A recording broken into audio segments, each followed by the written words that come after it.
अस्सलामुअलैकुम वरहमतुल्लाहि वबरकातुहू। BPSC TRE 4.0 की तैयारी करने वाले सभी स्टूडेंट का आज के इस क्लास में बहुत बहुत स्वागत है। आज के इस क्लास में हम लोग फिर से जो उर्दू का मॉडल पेपर सेट 7 है उसको करने वाले हैं। इससे पहले प्रीवियस ईयर के क्वेश्चंस करा दिए गए हैं और 6 प्रैक्टिस सेट ऑलरेडी गुजर चुके हैं। आपने नहीं देखा है तो जाकर के आप लोग वॉच कर सकते हैं इसी चैनल पर। साथ साथ मैं आपको ये बता देना चाहता हूँ कि आज के जो क्लास है वो आपके 6 to 8 के बच्चों के लिए ज़्यादा महत्व है और ये स्पेशल है उन बच्चों के लिए। अगर आप लोग इसके अलावा दूसरे क्लास के लिए भी तैयारी कर रहे हैं, चाहे आप 1 to 5 के लिए कर रहे हों, चाहे आप 9 to 10 के लिए कर रहे हों या फिर आप 11-12 के लिए कर रहे हों, ये आपके लिए भी फ़ायदेमंद है क्योंकि इसी प्रकार से ही जो है क्वेश्चंस आते हैं। तो आपके लिए प्रैक्टिस बहुत ज़रूरी है। साथ साथ में मैं आपको ये भी बता देना चाहता हूँ कि आपके जो यूट्यूब पर क्लास होते हैं, क्लास का टाइम है आपके 8 बजे PM को, ठीक है। और ये क्लास डेली नहीं है बल्कि एक दिन के बाद एक दिन है। जैसे आज क्लास इसकी हुई, कल छुट्टी, फिर परसों होंगे, फिर उसके एक दिन बाद छुट्टी, फिर क्लास, फिर छुट्टी, फिर क्लास, है ना। तो एक दिन रेस्ट करने के लिए। और आपको मैं और एक बात बता देना चाहता हूँ कि मैं आपको टोटल 80 क्वेश्चंस कराता हूँ, है ना, जिसमें से आपको पैराग्राफ से भी रहता है और बाकी रहता है आपके उर्दू अदब से, उर्दू ग्रामर से। आइए आज की इस क्लास की शुरुआत करते हैं। और वीडियो को एक मरतबा आप लोग लाइक कर दीजिएगा और प्यारा सा जो है कमेंट ज़रूर करिएगा कि आपको क्लास कैसा लग रहा है। और आप लोग अपना स्कोर भी बताइएगा कि आपके जो ये 80 क्वेश्चंस करा रहा हूँ तो इनमें से आपके कितने बनते हैं, ठीक है। अभी भी आप लोग कमेंट कर सकते हैं क्लास के दौरान भी। आइए समझते हैं। देखिए हिदायत में पहले पढ़िए कि सवाल नंबर 1 से 7 नीचे दिए हुए शेअरी हिस्से को पढ़िए और दिए गए मुतबादिल में से किसी एक मुनासिब तरीन मुतबादिल का इंतखाब कीजिए। ये आपके जो दिए गए हैं पैराग्राफ, इनमें से आपको पढ़ना है। पढ़ने के बाद में 1 से लेकर के जो 7 क्वेश्चन है यहाँ तक आपको क्या करना है, 1 से लेकर के 7 क्वेश्चन तक आपको यही पैराग्राफ से आपको हल करना है। तो यहाँ पर आइए पढ़ते हैं सबसे पहले और इसका जवाब देने की हम कोशिश करते हैं। कह रहा है एक में कि शायर के नज़दीक जो है कौन हंस हंस के दिल को लुभा रहा है। शायर के नज़दीक कौन हंस हंस के दिल को लुभा रहा है। तो यहाँ पर आप पढ़ सकते हैं कि हंस हंस कर आसमान से दिल को लुभाने वाला वह दिल फ़रेब तारे रोशन है रात जिनसे। तो यहाँ पर जो है क्या हो जाएगा, 1 सेकंड तारे हो जाएगा, 1 सेकंड तारे हो जाएगा, चांद नहीं होगा बल्कि तारे होगा, ठीक है, तारे हो जाएगा। क्यों, यहाँ कह रहा है हंस हंस कर आसमान से दिल को लुभाने वाला वह दिल फ़रेब तारे रोशन है रात, यानी कि हंस हंस के बात करने की किस वजह, तारे की तरफ, यानी कि तारे की तरफ इशारा है। ऑप्शन इसका ए बिल्कुल राइट हो जाएगा, चांद नहीं होगा, ठीक है। अगला आपके सामने में है कि तारों का नज़ारा कैसा दिखाई देता है। तारों का जो नज़ारा है वो कैसा दिखाई देता है। तो अगर आप पढ़ेंगे पैराग्राफ को पढ़ेंगे तो आपको नज़र आएगा, यहाँ लिखा हुआ है कि वह दिल फ़रेब तारे रोशन है रात जिनसे। तो क्या यहाँ पर कह रहा है कि वह दिल फ़रेब तारे रोशन है रात जिनसे। तो दिल फ़रेब की बात कर, ऑप्शन सी हो जाएगा। कह रहा है ना कि तारों का नज़ारा कैसा दिखाई देता है, तो वह दिल फ़रेब तारे रोशन है रात जिनसे। तो दिल फ़रेब की बात कर रहा है तो ऑप्शन सी बिल्कुल राइट होगा। तो ये जो आपको करना है ना 1 से 7 तक आपको पैराग्राफ से हल करने का है, यह बहुत आसान है, लेकिन आप प्रैक्टिस अगर करेंगे तो आप जल्द ही बता सकते हैं, ठीक है। अब उसके लिए आपको प्रैक्टिस ज़रूरी है। 3 नंबर देखिए कि शायर ने सूरज की रोशनी के नज़ारे को क्या बताया। तो आइए समझते हैं कि शायर ने जो है सूरज की रोशनी के नज़ारे को क्या बताया है। तो यहाँ पर आप पढ़िएगा अगर तो आपको समझ में आएगा कि है उसकी रोशनी से दिलकश हर एक नज़ारा, यानी कि सूरज के दम कदम से कायम जहाँ है सारा, है उसकी रोशनी से, किसकी रोशनी से, सूरज की।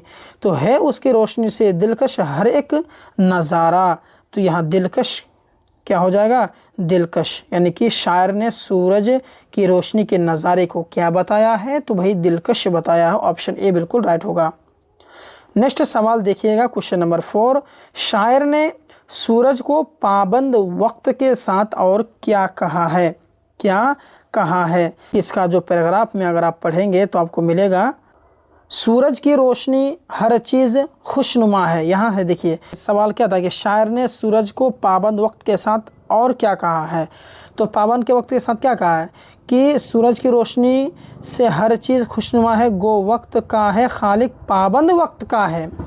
यानी शायर ने जो है सूरज को पाबंद वक्त के साथ क्या कहा है, तो गो वक्त का है खालिक, यानी वक्त का खालिक बताया है। तो ऑप्शन देखिए वक्त का खालिक आपको मिलेगा, यहाँ देखिए है ऑप्शन नंबर बी में वक्त का खालिक, यानी शायर ने सूरज के पाबंद के वक्त के साथ जो है क्या कहा है, तो वक्त का खालिक कहा है। नेक्स्ट है कि दिलकश है चांद कितना हर एक को डॉट डॉट वाला, तो यहाँ क्या हो जाएगा, तो आइए समझते हैं, देखते हैं, खोजते हैं। देखिए यहाँ कहा है कि दिलकश है चांद कितना हर एक को लुभाने वाला, तो वो खाली जगह में क्या भरना है, लुभाने, है ना, लुभाने, खाली स्थान में लुभाने भरना है। पढ़िए एक मरतबा, देखिए दिलकश है चांद कितना हर एक को लुभाने वाला, तो लुभाने यहाँ डालना है, ठीक है। चलिए आइए अब अगला क्वेश्चन है, अगला क्वेश्चन की ओर हम लोग बढ़ते हैं। नेक्स्ट सवाल की तरफ देखिए, कह रहा है कि आसमान का मुताजाद क्या है। अच्छा, ज़िद कहे या फिर आपके मुताजाद कहे या अजदाद कहे, ठीक है, बात एक ही हुआ, उल्टा जिसका माना होता है। तो आसमान का मुताजाद क्या होता है, बोलते ना आसमान और ज़मीन, तो ज़मीन हो गया। नेक्स्ट सवाल आपके सामने में कि क्या कह रहा है कि सूरज की रोशनी से हर चीज़ कैसा है, सूरज की रोशनी से हर चीज़ कैसा है, तो हर एक चीज़ कैसा है भाई, तो यहाँ देखिए सूरज की रोशनी से हर चीज़ खुशनुमा, तो ऑप्शन ए बिल्कुल राइट, खुशनुमा हो जाएगा। कितना आसान था, है ना। चलिए अब यहाँ तक हमने जो अभी क्या है, पढ़ा है, तो 1 से लेकर के 7 तक जो क्वेश्चन हल करने का था, ये पैराग्राफ से था, पैराग्राफ को पढ़ करके आपको बताने का था। और अभी जो हम लोग आगे करेंगे, ठीक है, यानी कि 73 क्वेश्चन जो हल करेंगे, ये आपके उर्दू अदब से रहेंगे, उर्दू ग्रामर से रहेंगे, हर एक चीज़ से मिक्सिंग रहेंगे, ठीक है। चलिए शुरू करते हैं। सवाल है क्वेश्चन 8 में कि सुबलक्ष्मी की पैदाइश कब हुई है, तो सुबलक्ष्मी की पैदाइश 1916 में हुई है, आपको पता होना चाहिए। ये क्वेश्चन रिपीट हो गया है, इससे पहले ये क्वेश्चन चला गया था, प्रैक्टिस है हम लोग करेंगे, कुछ क्वेश्चन रिपीट भी हो सकते हैं, ठीक है। सैयद मुश्ताक अली को पद्मश्री का एजाज़ कब मिला, सैयद मुश्ताक अली को पद्मश्री का एजाज़ जो है 1964 में मिला था, ठीक है, ध्यान रखिएगा। सैयद मुश्ताक अली को पद्मश्री का एजाज़ 1964 को मिला था। अगला है कौनैन की गोली किस बीमारी में काम आती है, कौनैन की बीमारी जो है, कौनैन की गोली किस बीमारी में काम आती है, तो मलेरिया में काम आती है भैया, ठीक है, ऑप्शन आपका बी बिल्कुल राइट हो जाएगा। नेक्स्ट सवाल, अगला सवाल आपके सामने में कि गम खाना का मतलब क्या है, गम खाना का मतलब क्या होता है, तो अंदर ही अंदर जो है गम बर्दाश्त करना, यही ना होता है गम खाना, मतलब अंदर ही अंदर जो है गम बर्दाश्त कर लेना। नेक्स्ट सवाल की ओर हम लोग बढ़ते हैं। अगला क्वेश्चन है कि सालिम अली को किससे दिलचस्पी थी, सालिम अली को किससे दिलचस्पी थी, तो किससे दिलचस्पी थी भैया, बोलिए। देखिए सालिम अली को जो दिलचस्पी थी, ये तो क्वेश्चन रिपीट हो चुका है, आपको पता होगा, है ना, चिड़ियों से थी। ये क्वेश्चन शायद मैं कराया हूँ, मुझे ध्यान आ रहा है कि चिड़िया ही होगा इसका, कि सालिम अली को जो है वो चिड़ियों से ही दिलचस्पी थी। अच्छा, गांधी जी की वफ़ात कब हुई है, ये तो आपको पता है 1948 में, ऑप्शन नंबर आपका बी बिल्कुल राइट, 1948, ठीक है। नेक्स्ट क्वेश्चन है कि मुन्नी को देखकर रहमत को किसकी याद आती है, तो मुन्नी को देखकर रहमत को जो है बेटी की याद आती है, ठीक है। अगला है कि नहीं है चीज़ निकम्मी कोई ज़माने में, नहीं है चीज़ निकम्मी कोई ज़माने में, कोई डॉट डॉट नहीं है कुदरत के कारखाने में, तो क्या हो जाएगा, बुरा, ठीक है। देखिए यहाँ क्या हो जाएगा, यानी कह रहा है ना कि नहीं है चीज़ निकम्मी कोई ज़माने में, कोई बुरा नहीं कुदरत के कारखाने में, तो ऑप्शन डी बिल्कुल राइट हो जाएगा, ठीक है। चलिए नेक्स्ट सवाल है कि गुरूर लफ्ज़ के माना क्या है। गुरूर का मतलब तो जानते ही हैं, बिना बोले हुए आप बता सकते हैं, घमंड ही है, ठीक है। आया के माना क्या है, आया के माना है ज़ाहिर, जो वाज़े हो, ज़ाहिर हो। अगला है कि काबुली वाले से मेरा इस तरह हुआ, क्या हो जाएगा, मुकाबला, तारुफ, सामना, झगड़ा, तो काबुली वाले से मेरा तारुफ, बी बिल्कुल राइट, तारुफ यानी कि जान पहचान, इस तरीके से हुआ। नेक्स्ट सवाल है 19 में कह रहा है कि फूल वालों की सैर मेले की इब्तिदा किस ज़माने में हुई, यानी कि फूल वालों की सैर जो है मेले की इब्तिदा किस ज़माने में हुई है, तो भाई ये तो अकबर जो शाह सानी है उसी के ज़माने में, ये ऑप्शन देख सकते हैं आपको मिलेगा कि अकबर शाह सानी के ज़माने में। नेक्स्ट है कि सालिम अली जो हैं किस शोबा के माहिर थे। तो सालिम अली जो है किस शोबा के माहिर थे, तो ये है आपके माहिर तुयूर, ऑप्शन सी बिल्कुल राइट। क्योंकि सालिम अली को जो है अभी क्वेश्चन गया ना कि सालिम अली को किस से दिलचस्पी थी, क्वेश्चन नंबर 12, तो चिड़ियों से थी ना। तो यही उसका था कि सालिम अली किस शोबा के माहिर थे, तो भाई आपके तुयूर थे। ठीक है, तैरून क्या होता है, परिंदा होता है ना। नेक्स्ट सवाल है कि हसरत मोहानी ने हिंदुस्तान की मुकम्मल आज़ादी से मुतालिक जो है करारदाद कहाँ पेश की, करारदाद कहाँ पेश की। तो हसरत मोहानी ने हिंदुस्तान के मुकम्मल आज़ादी से मुतालिक करारदाद जो है कहाँ पेश की थी, तो अहमदाबाद में। ठीक है, नेक्स्ट सवाल आपके सामने में है, क्वेश्चन नंबर 22 में कह रहा है कि खलाई परवाज़ की इब्तिदा किस मुल्क ने की है। खलाई परवाज़ जो है शुरुआत जो है किस मुल्क ने की थी, तो ये रूस ने की थी। अगला क्वेश्चन है कि ओलंपिक का मोटो किस ज़बान में है। ओलंपिक का मोटो किस ज़बान में है, चलिए बताइए कि कौन सा सही हो जाएगा। तो ओलंपिक का मोटो किस ज़बान में है, तो भाई लातीनी में है, डी बिल्कुल राइट होगा। जान पर आ बनना मुहावरे का मतलब क्या है। मुहावरा बहुत आसान भी रहता है। जान पर मतलब क्या होता है, अरे जान खतरे में पड़ जाना, वही ना होता है जान पर आ बनना। ठीक है, नेक्स्ट सवाल देखिए, हम लोग अगला क्वेश्चन करेंगे। जेल में दुरुस्त इमला के निशान देखिए, यानी कि सही इसमें कौन है। असल बात ये लिखना चाह रहा ना, बुर्राक लिखना चाह रहा, तो ये जो है ना ये वाला काफ से नहीं होगा, ये वाला काफ से होगा, और रा नहीं लगेगा बल्कि जो है यहाँ पर रा लगेगा। तो बुर्राक ऑप्शन ए बिल्कुल राइट हो जाएगा। नेक्स्ट सवाल देखिए, अल्ताफ़ हुसैन हाली ने लाइब्रेरी कहाँ कायम की है, तो पानीपत में, ऑप्शन ए बिल्कुल राइट हो जाएगा। ये जो नज़म है बारिश का ख़तरा जो है, इसमें शायर लोगों को किस तरह इत्तिफ़ाक़ कायम करने को कह रहा है, तो क़तरों जैसा। ठीक है, ऑप्शन बी बिल्कुल राइट होगा। नेक्स्ट सवाल है कि रतन नाथ सरसार जो है का ताल्लुक़ किस ख़ानदान से था।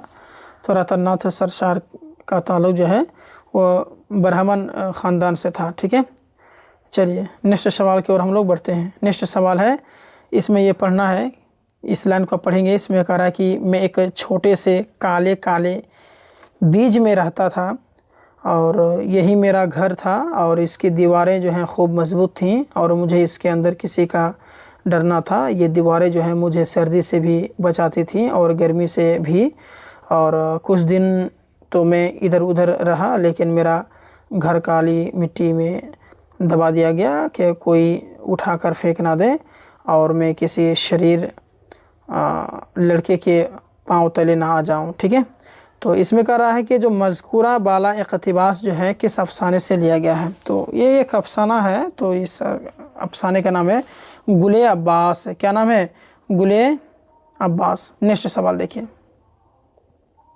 कह रहा है कि जेल में कौन इब्ने इंशा का सफ़रनामा है। इब्ने इंशा का सफ़रनामा के बारे में कह रहा, तो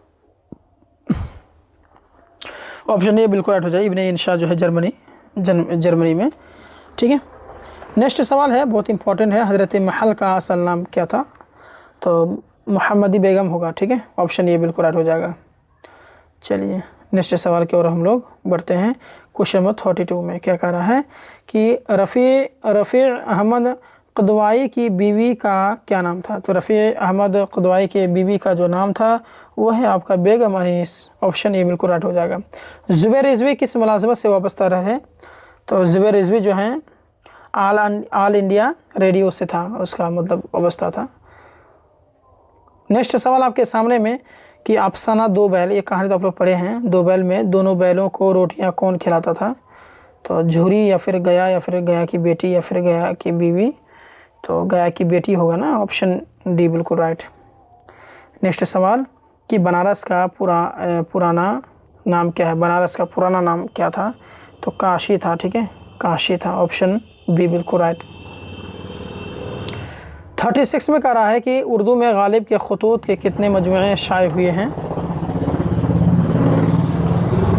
तो 2 मजमूए शाये हो चुके हैं। ठीक है, अगला क्वेश्चन, शाद आज़िम आबादी का असल नाम क्या था? तो शाद आज़िम आबादी का असल नाम था अली मोहम्मद। अगला क्वेश्चन है कि अब्दुल कलाम का पूरा नाम, एक सेकंड रुकिए, एक सेकंड, क्या कह रहा है कि अब्दुल कलाम का पूरा नाम जो है क्या है? तो भाई बी बिल्कुल राइट हो जाएगा। क्या अबुल फ़ाखिर ज़ैनुल आबिदीन अब्दुल कलाम। नेक्स्ट सवाल देखिए, नेक्स्ट सवाल आपके सामने में कि पटना का नाम जो है आज़िम आबाद किस नाम पर पड़ा था?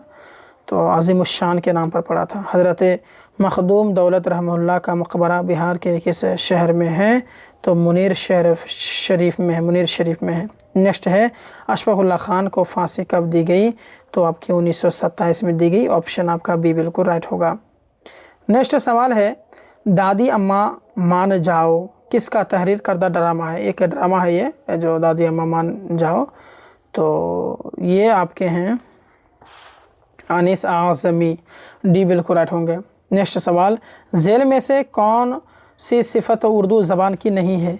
तो उर्दू ज़बान की ये असबियत नहीं है ये, ठीक है, ये उर्दू ज़बान की नहीं है, बाकी शेरनी लताफ़त और मकबूलियत ये आपके उर्दू ज़बान की है। नेक्स्ट है कि अफसाना नसीहत जो है, ये नसीहत जो नहीं ये अफसाना है, ठीक है। तो गांव के करीब किस फल का बागीचा था? तो गांव के करीब जो फल का बागीचा था वो है आपका लीची का, ठीक है। कमेंट करिएगा कि बिहार में जो है कहाँ का लीची सबसे ज़्यादा मशहूर है, अगर आप जानते हैं तो कमेंट कीजिएगा। सवाल है आपका, होमवर्क है।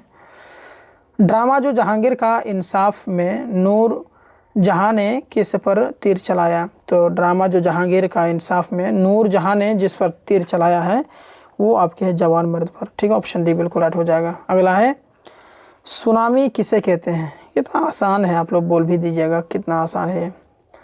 चलिए कहिए तो मैं आपको बता देना चाहता हूँ, समुद्री तूफ़ान को कहते हैं, ठीक है। नेक्स्ट आपके सामने में है कि इसमें खिताब की निशानदेही कीजिए।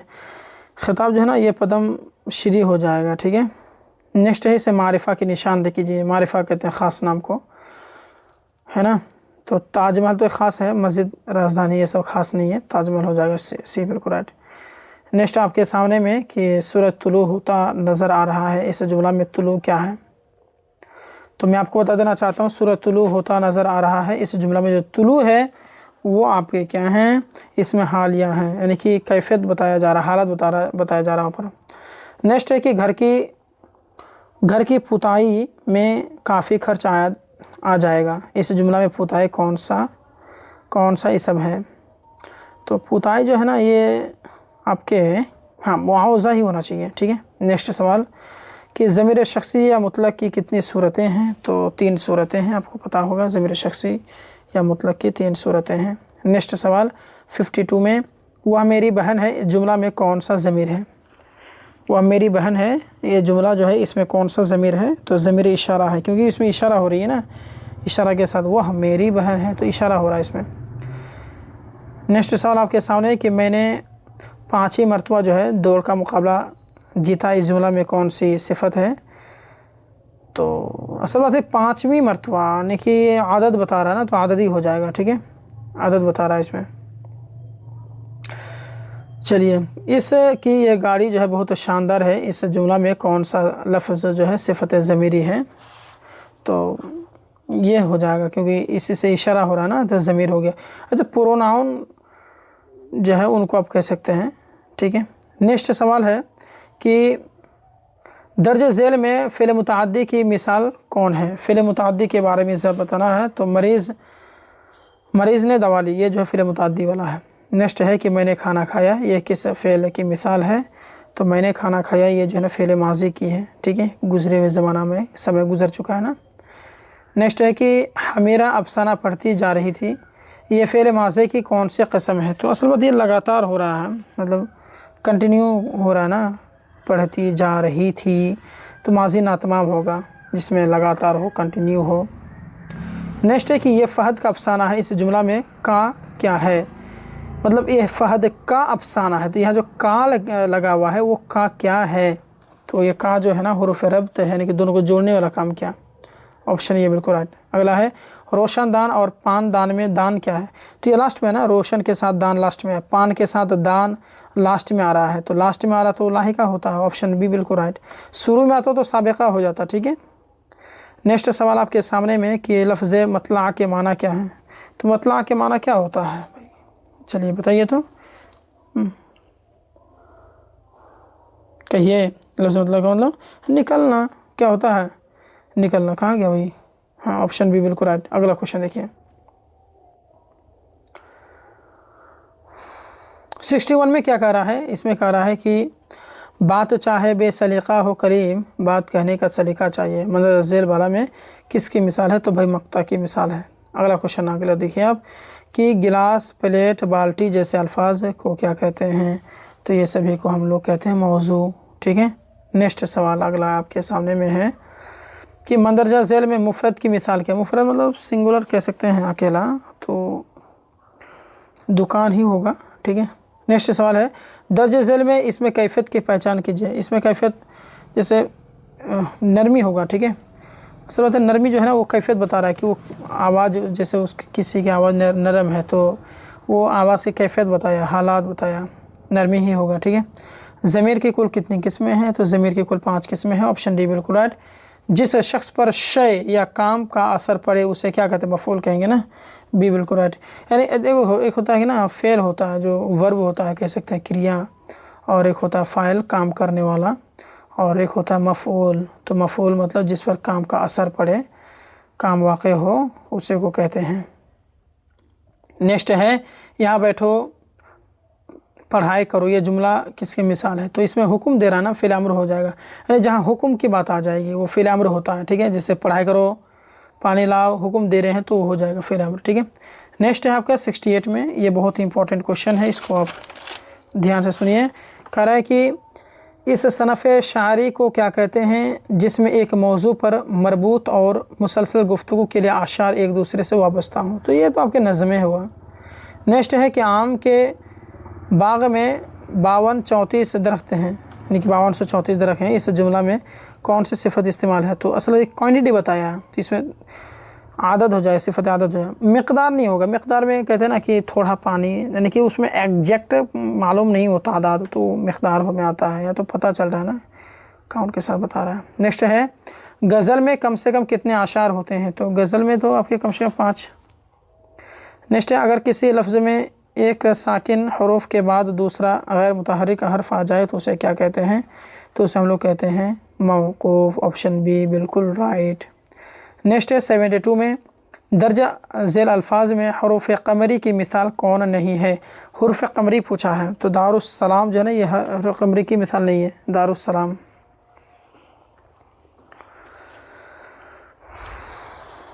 नेक्स्ट आपके सामने में कि वह जुमले जिसे तब्दील किए बगैर लिखा जाता है उसे क्या कहते हैं? वह जुमले जिसे बगैर तब्दील किए लिखा जाता है, हाँ, तो हम लोग उसको कहते हैं क्या? कहावत कहते हैं। ऐसे अल्फाज की निशानदेही कीजिए जिसके आखिर में नाक लाहिका का इस्तेमाल हुआ हो। तो हम लोग क्या कहते हैं? खौफनाक ही होगा ना। खौफ के लास्ट में जैसे खौफ ऐसे लिख दीजिएगा और नाक ऐसे लिख दीजिए, चाहे मिला कर के भी आप लोग लिख सकते हैं ऐसे, खौफ नाक। तो ही बोल रहा है कि ऐसे अल्फाज की निशानदेही कीजिए जिसके आखिर में नाक लाहिका का इस्तेमाल किया जा सकता है, तो खौफ हो जाएगा। ज़ाहिर नाक थोड़ा ना होता, हंसी नाक, लाफानी नाक नहीं होता ना, खौफनाक होगा। ऑप्शन डी बिल्कुल राइट हो जाएगा। 75 क्वेश्चन है, कह रहा है कि खल्क़ में हैं पर जुदा सब खल्क़ से रहते हैं हम, ताकि ताल की गिनती से बाहर जिस तरह रूप में सम। तो ये जो है ना ख्वाजा मीर दर्द का है। ऑप्शन बी बिल्कुल राइट। नेक्स्ट है काजी अब्दुल वदूद ने वासूख्त का मौजूद किसे करार दिया? तो किसे करार दिया? तो आबरू को। ऑप्शन बी बिल्कुल राइट। नेक्स्ट है आपके सामने में 77 में है कि शब जो मस्जिद में जा फंसे मोमिन रात रात काटी खुदा खुदा करके। तो शब जो मस्जिद में जा फंसे मोमिन रात काटी खुदा खुदा करके, मंदरजा ज़ेल ये बाला जो शेर है वो आपके किसकी मिसाल है? तो खुतूत, ये सॉरी मैं इधर मेरा जहन चला गया। ये अयहाम गोई का है ये, ठीक है। ऑप्शन बी बिल्कुल राइट होगा। अच्छा, यहाँ पर इसका तो आंसर बता ही दिया हूँ मैं। 78 में देखेंगे कि मंदर झेल में कौन जो है अफसानी अदब के ज़ुमरे में नहीं आता है। तो कौन नहीं आता है? तो खतूत नहीं आता है। अगला क्वेश्चन, ऐसी मुख्तसर कहानी जो एक नशिस्त में पढ़ी जा सके उसे हम लोग क्या कहते हैं? उसे हम लोग कहते हैं अफसाना। इसे हम एक नशिस्त में बैठ के पढ़ सकते हैं। नेक्स्ट सवाल आपके सामने में कह रहा है कि सियाह की ज़िद क्या होगी? उल्टा ज़िद में उल्टा, तो सियाह मैंने काला होता है, उसका उल्टा क्या हो जाएगा? सफ़ेद हो जाएगा। ऑप्शन नंबर ए बिल्कुल राइट। क्वेश्चन ख़त्म हो गया। 80 क्वेश्चन था ना, मैंने आपको कहा था ना कि ये टोटल 80 क्वेश्चंस कराऊंगा, जिसमें से 1 से लेकर के 7 तक आपके पैराग्राफ से थे और आपके 73 क्वेश्चन आपके उर्दू अदब और उर्दू ग्रामर से थे।